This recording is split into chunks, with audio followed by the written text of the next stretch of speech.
Valentin was victorious on Ventoux after French fireworks on the climb. Venturing to Valence today, sprint or breakaway. A very warm welcome to stage 17.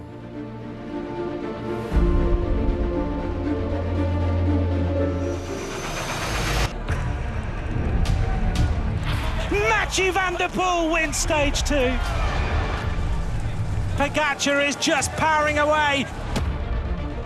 Ben Healy is going to be the yellow jersey of the Tour de France. Tadej triumphs on Autocam. Tadej Pogacar wins another stage.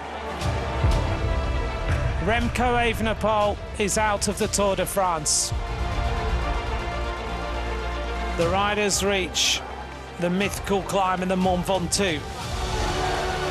Valentin Barry-Pont attack. Here we go. Here goes the yellow jersey. Vingegaard and Pogacar thumping blows at each other this afternoon.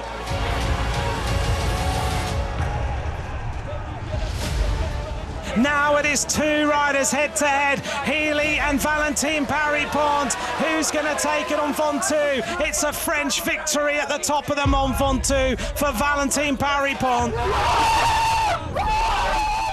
A French victory on the top of the Mont Ventoux leaves Tadej Pogacar in the yellow jersey with an advantage increased by 2 seconds on Jonas Vingegaard. So let's take a look at what is on the menu on today's stage. We go from Bolène for the first time in the history of the Tour in the Vaucluse to the town of Valence. 2 climbs along the way, 1 intermediate sprint, a short stage, 160.4 kilometres of racing. There's the profile. This should be pretty rapid.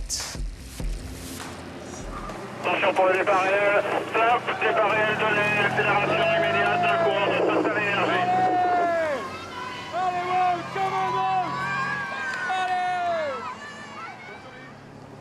Well, likely a last chance for the sprinters given changes to the final stage in Paris. Yet 4 riders were of a mind to test the peloton's control and ability to deliver a bunch sprint. Stage 11 winner Jonas Abrahamsen, Groupama's Quentin Paché, EF Education's Vincenzo Albanese, as well as Mathieu Burgado of Total Energy. Ineos's Axel Laurence elected to give a solo chase. Instead, the Frenchman caught in no man's land. That left these 4 to fight it out for points at the intermediate sprint. Here goes the sprint. Jonas Abrahamsen opens up the gas. He wants the points because he's the highest placed rider in the green jersey competition in this breakaway. Jonas Abrahamsen against Mathieu Burgado, but it's going to be Abrahamsen who scores the 20 points.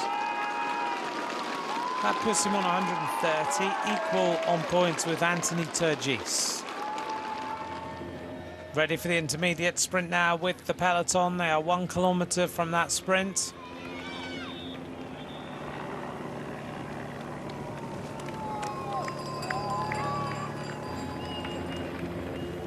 So 11 points on offer. Milan turns around to check what's going on. And the lead-out train gets set. Girmay moves to the right-hand side. Turgis, Merlier, Phil Bauhaus. Those are the sprinters who look like they're going to go for this. Yeah, to leaving it really late today. 200 meters to go. Tom Scoynes on the front. And here goes the lead-out train with Simone Consoni. Milan now kicks in the middle. Binim Girmay in the wheel. Milan looks around. So Milan takes it from Girmay. Well, this tour has been so hard and so challenging. No wonder they'll do anything to recuperate and go again, even taking a freezing plunge into the depths of recovery.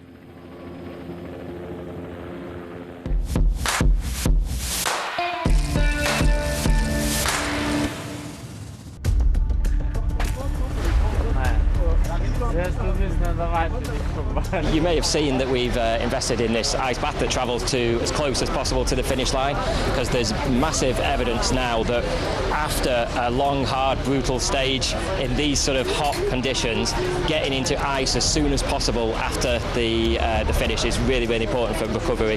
There's really good evidence that it helps to reduce the swelling in the muscles. It helps to reduce the what they call DOMS, delayed onset muscle soreness that they get from doing these long, hard stages. And obviously, as we know, in the Tour de France, they have to go again, the same thing tomorrow, so they have to recover as much as possible. And also it helps them to sort of settle down, ready for sleep, and sleep is the most important part of recovery. So it all sort of fits together. Some riders love this and they've used it for years and years at home. Some riders it's quite new, so we would never ever force a rider to go in, because this can be 12 degrees, the water, it can be cold. Today is 15 degrees, so it's very cold, but it's not as cold as most days. Most days we would go even cooler.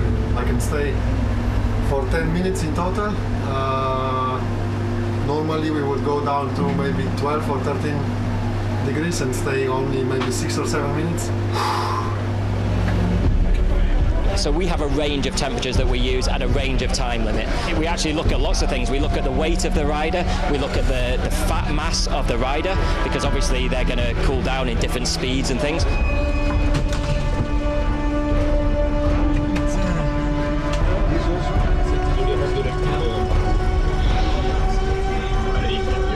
Definitely the evidence says the quicker you get in, the better.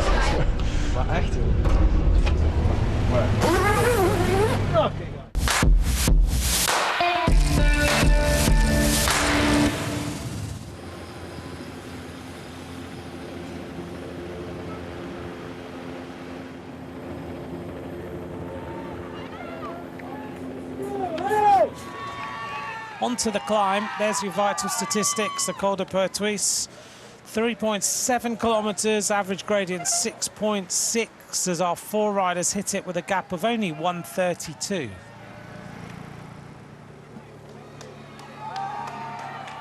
Did a big attack at the big acceleration, but the problem is, look, they haven't done any damage at all. There's not one rider being dropped. They just haven't got the legs to go with this, but Axel Laurence is pulling a group up to the front of the race. Only 45 seconds. Yeah, there is a couple of riders in difficulty. Let's see what damage they do. If they can get themselves back to the front now, there's going to be a reset.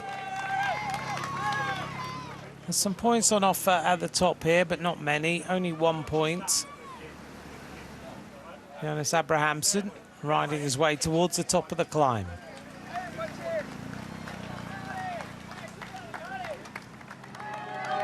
And here goes Ivan Romeo, so it may well benefit him as Lenny Martinez stays near the front just in case it comes back together in time for some King of the Mountains points.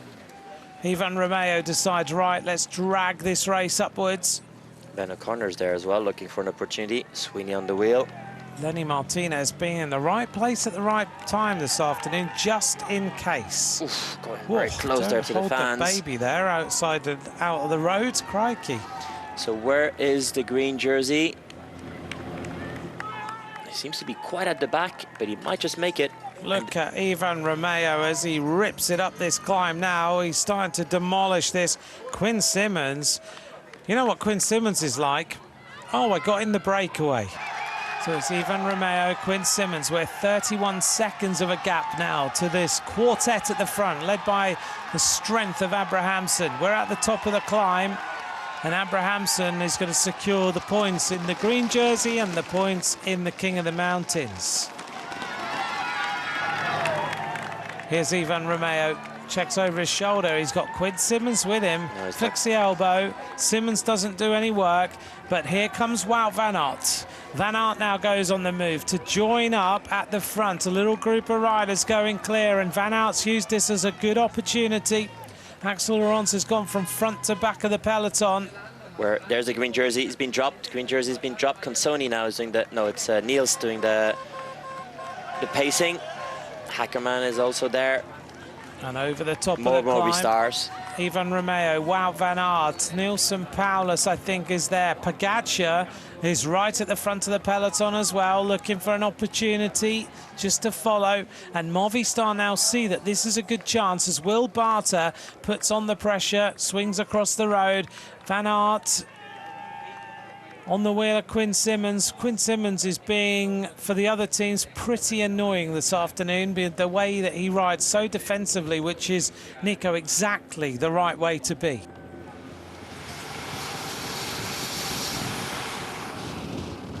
Quinn Simmons stamping on the pedals to bring this group back together. Jasper Stuyven is also there. The team of Jayco Alula and also the team of Bahrain Victorious and Soudal Quickstep want this closed.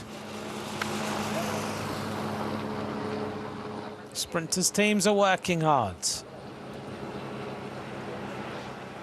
And it's all back together. The breakaway certainly making a bunch sprint finish unsure.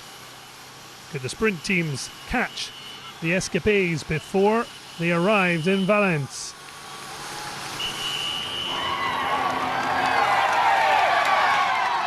Look at the crowd. This Wow. is a massive crowd. I'm concerned about that police officer standing on that corner. Wow. This is amazing. I'm trying to work out why suddenly there are so many people at the side of the road on that corner. one particular corner.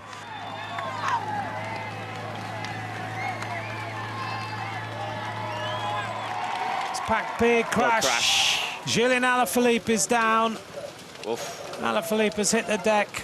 Not happy there. Dicing around at the back of this peloton. A number of other riders are down. Oh, two riders there from Grenadiers. Carlos Rodriguez is down. Tobias Foss is down. He may well have waited, though, for Rodriguez. I think he came down as well. They were together. Rodriguez back on the bike. A bit of a few cuts there on his forearm as well. Well, Let's take a look here, Nico. There's the crash. Started on the right-hand side of the road with one of the Uno X Mobility riders. Alaphilippe goes into the grass, so no damage He's done. not happy because the Crass bumped into him. Oh, that's not good, is it? No, Crass didn't slow down at time and rolled into him, so that's why he's a bit grumpy. I would be too. Coming to the final climb of the day, the final categorized climb, that is. There is the vital statistics on the left, and that's where we are on the right-hand side of the screen as we make our way up this climb.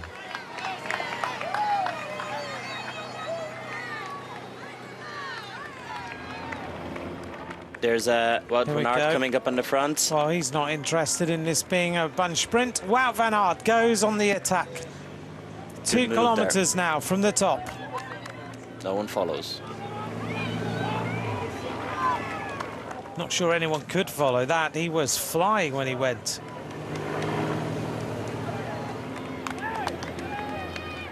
Splendid sight of all the camper vans and the cars and the people at the side of the road. Yeah, he's doing well. Look at his face, gritted teeth as Wout van Aert goes forward, and with every pedal rev he's taken a second off. This is impressive from Wout van Aert. Can he get across to the front group, add the firepower to then try and win this stage? And now the front, it's the EF rider Albanese. He's trying to go flat out to the top of this climb. Maybe doesn't want Wout van Aert there with him. Over the top of the climb, Albanese is first.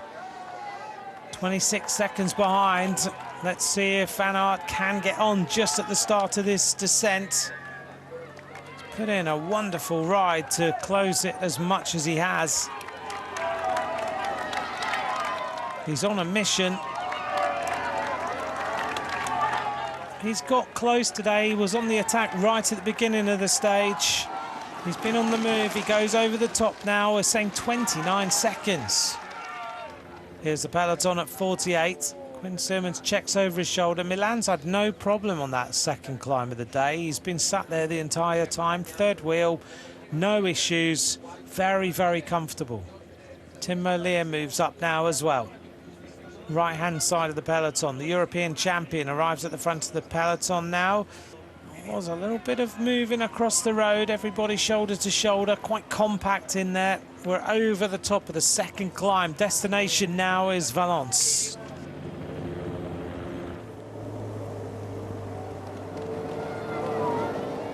Now, how is the rain going to affect this running? Because it is raining at the finish. We're seeing umbrellas in front of us and we're right on the finish line. So it's not technical at all. Par the last 4 kilometers. So thankfully the sprint zone today is at 5 kilometers and there will be the 3-second rule. But there is a bunch of 3 roundabouts. There's a couple of center aisles and then that really fast turn at 600 meters to go. So I think that'll be very important to go through safe in that turn.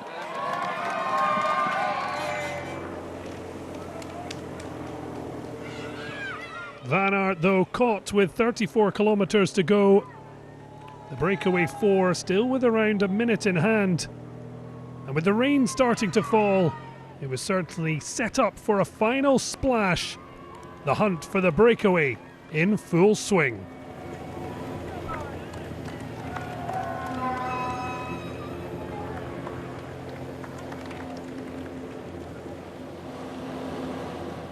It's quite risky in there right now. Seconds.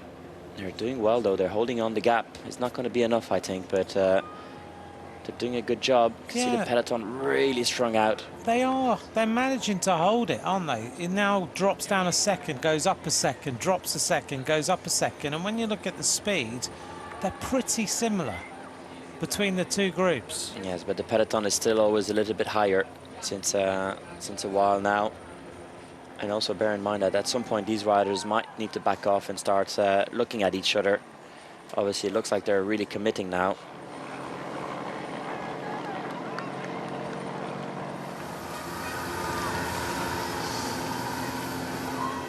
A attack of Jonas Abrahamsson as he comes out of that roundabout. Stretches it a little bit more. Mathieu Bergadeau is able to respond. Albanese's pedaling his way steadily across.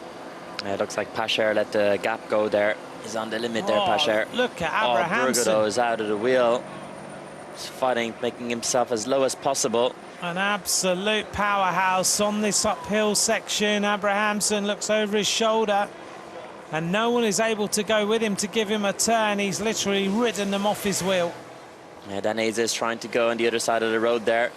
He knows Bergadeau is giving everything to close, but yeah, Bergadeau's completely exploded. But look at the peloton coming back very fast. And the gap's holding 18 seconds.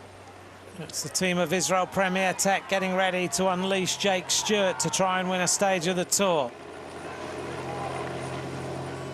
So what's looking good is it is not many sprinters team organized in the front. It's all the GC teams. There's Tim Wellens at the front with Tadej Pogačar on the wheel. Albanese's been quite strong in this breakaway today. Very impressive the way he's been riding as they move over to the other side of the road. Yes, to just literally get out of the way.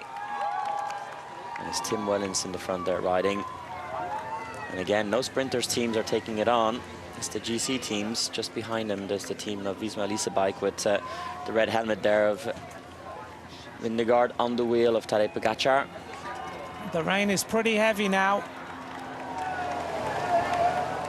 They're going left and right of the road furniture as the crowd stand out on the road. Israel Premier Tech now moving up. They look very, very strong this afternoon. They're the team in the kind of blue and burgundy jerseys at the front. They're looking strong. And the team of Tudor in the black, bringing Dainese forward. Roundabout. 4K to go. Milan starting to move up on the right-hand side. Now he accelerates. Milan's doing this pretty much on his own with one rider in front of him. Big move to the left-hand side, 1,600 metres. Yeah, that's Jasper Stuyven. Stuyven has put Milan in a good position now, so they've suddenly got themselves to the front of the race. Where's Malia? Malia moves up steadily, white jersey, just a bit further back. Yeah, trying to surf his way through the lines there. Bahrain victorious already. Lotto already with Arnaud Delis. Milan moves up now into prime position, getting ready for this final corner. Nico, what's coming up now? So in 500 meters, they will go left, and it gets a lot narrower. We go from 2 lanes into 1, and the corner is in... Oh, massive crash! Oh, crash! And a load of riders hit the deck, including Biniam Girmay, including the Israel riders, one rider from Picnic, and Caden Groves is held up as well. And here's the left corner. Left-hand turn, a crash-marred finish to today's stage as we get ready. Ballerini's in position, Lotto start to lead out. Ballerini looking for this victory. Jordi Mus is also there, so is Arnaud Delis. And now Lotto start the sprint. Big acceleration from Fedorov as he brings Ballerini to the front. Arnaud Delis goes on the left-hand side. Paul Penouet is also there. Getting set is the rider from the Picnic Post NL Team 2. He starts to sprint. Jonathan Milan gets ready. Milan starts to kick. Arnaud Delis hits his wheel, and they go. Milan is going straight for the line to be challenged by Jordi Mus, but it's Jonathan Milan who wins the stage. Good throw there by Jordi Mus. Fantastic sprint by Jordi Mus. What a job they did. What a job. The entire team. Biniam Girmay, unfortunately, is down. He was one of the riders who crashed on the right-hand side, and so far he's worried about the shoulder. Nico, here's the crash, I think. So it's the Française des Jeux rider and the Picnic. But I was, wow, and then Biniam Girmay just flying down on the right-hand side. The rider from Israel goes up on the barriers to the left-hand side. The finish of Biniam Girmay, let's hope he's okay, but the way he's holding that arm is not good.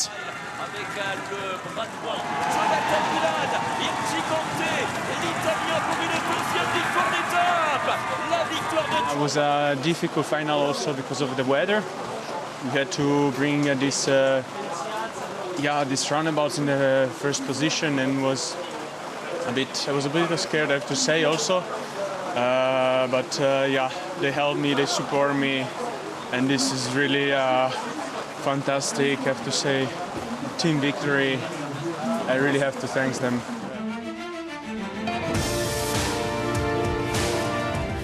Another powerful finish from Jonathan Milan, giving him his second Tour stage victory of the 2025 edition. The big crash meant no rematch with Tim Merlier. Both now with a couple wins each on the Tour.